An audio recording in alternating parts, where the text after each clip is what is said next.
Welcome back to Writing for the Web. I'm Dr. Gina Marcello, and today's tutorial we are going to look at how to organize the content on your WordPress blog. So right here, you'll notice on the screen is my site. Now, I just want to point out a couple things to you. It might look different than yours, but the similarities will soon become very apparent.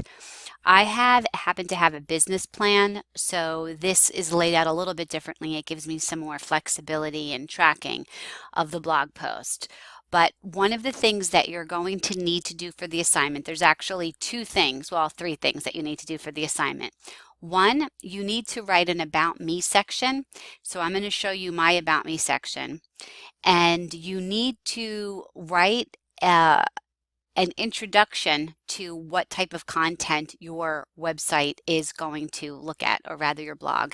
So I have a student, and I don't mean to call her out. She's writing about French fries.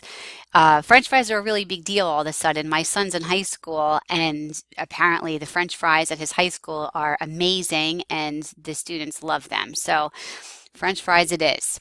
Let's get to work. So when you open up your WordPress, it should look something like this, or it will look like this, the dashboard. Everyone has the ability to get to this dashboard menu, and in that menu, you have a lot of opportunity to look at different types of themes. It also allows you to add pages. So these are the individual pages of my blog, which looks like a website, ginamarcello.com.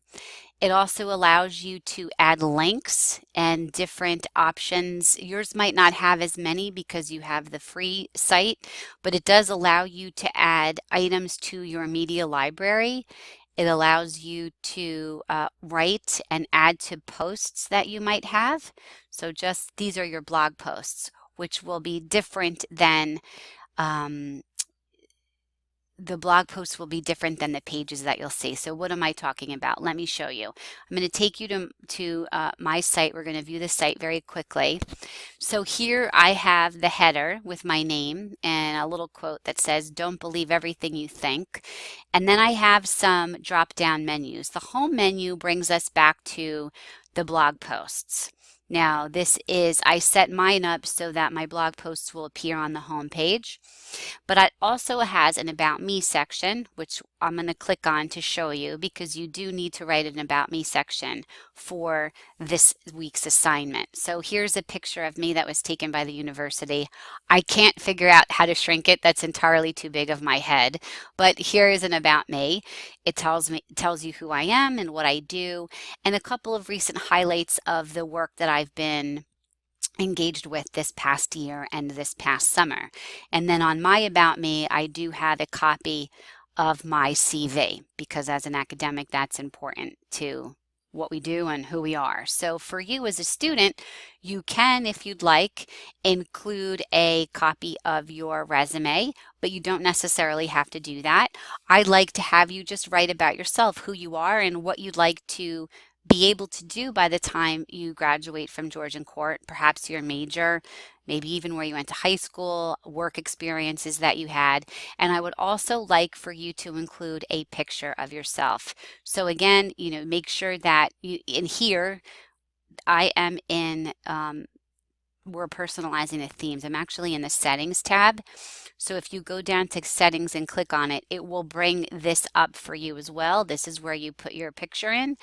It gives you a title to your site that will appear differently depending on what you're using as your shell, and then a tagline. And then it allows us with privacy. Is it public or hidden? Please make it public so that we can all see. That other page that I showed you actually is the WordPress admin page. So if you're having a hard time finding your dashboard, that's what you would click on, and it would bring you into this element of WordPress. I do like to work in this part of WordPress. It does some of the same functionality, but I'm going to show you the site pages, because this is what you're going to need to look at. Your site pages are permanently part of your blog, and that's where you would have what your drop-down menus would be, which would be separate than a blog post. So the blog posts are added as hopefully weekly because of the class. And this allows you, as part of the blog post, to continue to add content. Your site pages should consider to be more static and part of your blog itself that don't change from week to week. So for my site pages and for yours for this assignment, you will need to have your About Me section. I'm going to go back to my site to show you some of the drop-down menus that I have. So we're going to go to View Site. And here we have the About Me, but also I have courses that I'm teaching as part of the drop-down menu. And it has links to the syllabus and then also about our curriculum. So if you're a digital communication student, these are the courses that you need as part of our curriculum. I uploaded these documents right into WordPress. I have other drop-down menus. This is media arts. This is some of the visual arts and the photography and the videography that I'm engaged with. My research, which here I have a drop-down menu. My dissertation research, I'm still adding to my site. You can expect that as you grow in your writing and as you evolve as an artist, a content creative, that how you lay out and organize your blog will change. So feel free to do that as we move forward. But for the purposes of this week, I need you to make sure that you have a layout and design. You let me know why you like that particular layout and design, why you've selected it, that you do write an About Me section, and that you consider where your blog posts are going to feed into your site.